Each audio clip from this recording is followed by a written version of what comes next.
DPWH. Lahat yan, bago. Hanggang doon sa likod, hanggang Sec Vince, lahat yan. Ngayon natapos na tayo sa Rizal, nandun na sila sa Phil Sports.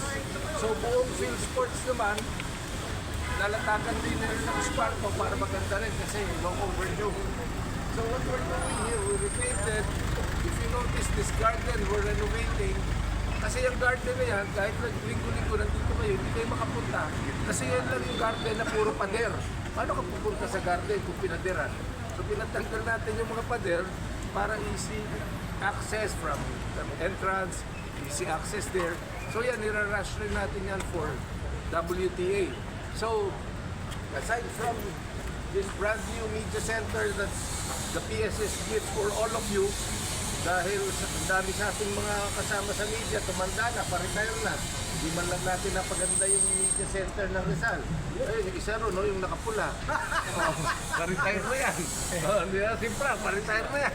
And at least nga makita nyo na pinaganda natin kasi gusto ko naman mas convenient para sa inyong lahat.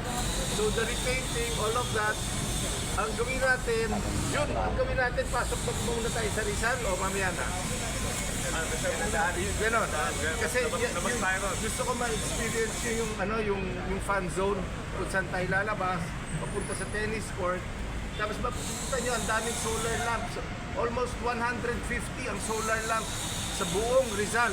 So you can just imagine, after WTA, we can open it up so that lahat ng mga gustong maglaro, gustong kumain, gustong mag-training, eventually for the public, ma-enjoy nila yung Rizal. Why?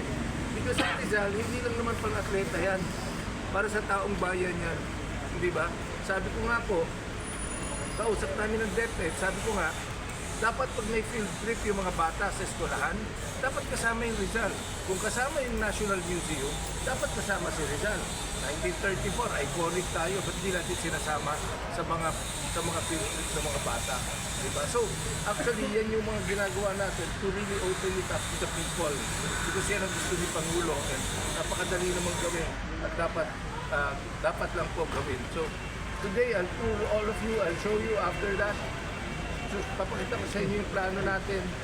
Kasi ito po, kung hindi nyo alam, this used to be a tennis court, di ba? Yan ang sinasabi nila.